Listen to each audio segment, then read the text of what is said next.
Hip examination by Professor Hatem Galal Saeed. Examination can be divided into inspection, palpation, range of motion, and special tests. However, when we're looking for femoroacetabular impingement, we can do certain tests in a specific way to include both special test and palpation and inspection at the same time. We're actually going to follow the examination in a position manner. So we'll start with the supine position, followed by the side, followed by the prone position, and then the seated position, and finally the standing position.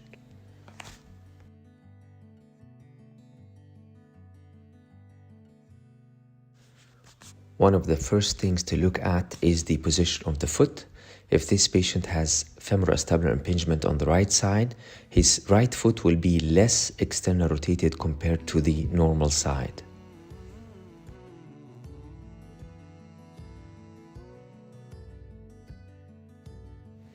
The leg roll test is used to test external internal rotation of the hip in full extension.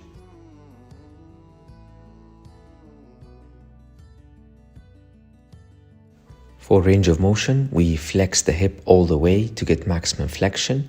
Normal range is up to 135 degrees. Patient will get also pain in this position in cases of subspinous impingement. Then we go to 90 degrees. We test for external rotation.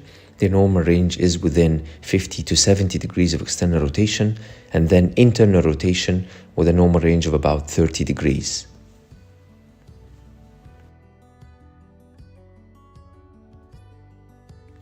The impingement test is performed 90 degrees of flexion. We do adduction of the hip, then we do internal rotation. So it's flexion, adduction, internal rotation of the hip, which causes increased pain than just doing internal rotation. The Faber test is used to test for flexion, abduction, external rotation of the hip. We measure the distance between the knee and the table and compare to the other side. In cases of hip pathology, such as in femoroacetabular impingement, we'll find that the pathological side, there is increased distance between the table and the knee, thus showing that there is limitation of external rotation of the hip. This will differentiate between a hip pathology and an extra-articular pathology.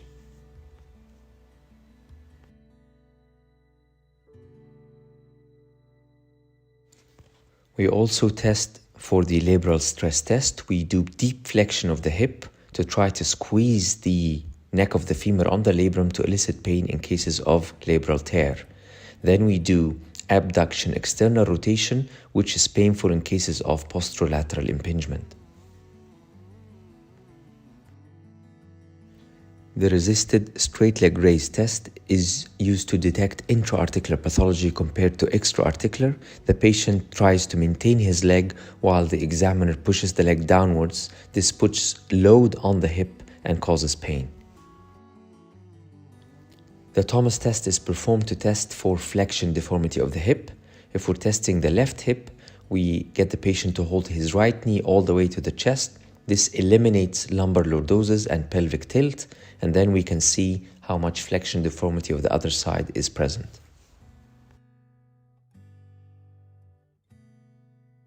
In palpation, we examine local tenderness on the trochanteric area for trochanteric bursitis, which is common with femoroacetabular impingement and hip pathologies.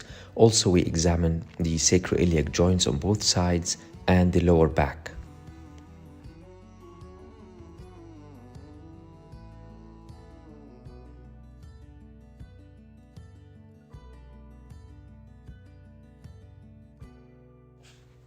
The Ober test is used to test for iliotibial band tightness, flexion of the knee, the hip is done straight, and we try to do adduction of the hip.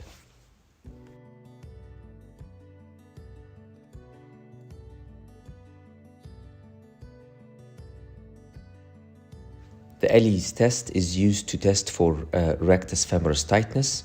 When we try to flex the hip in a prone position, you'll find that the pelvis raises up away from the table. This tells us there is anterior tightness of the rectus femoris. The iliopsoas test is performed in the seated position, and the patient tries to lift his hip up while resistance is done by the examiner. This will elicit pain at the hip area. Trendelenburg test is performed to test for abductor weakness, which is common with hip pathologies.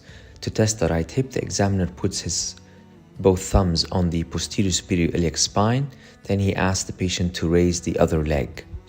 In a normal sequence, the elevated side posterior superior iliac spine will be raised upwards. If the abductors are weak, the posterior superior iliac spine will actually drop to that side. Can be seen here for the right side, which indicates left hip abductor weakness. The single leg stance test is used to test for stability of the hip muscles, lower limb and core muscles together.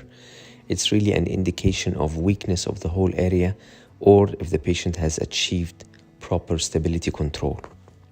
In this example, we can see he's got more weakness on the right side than on the left side.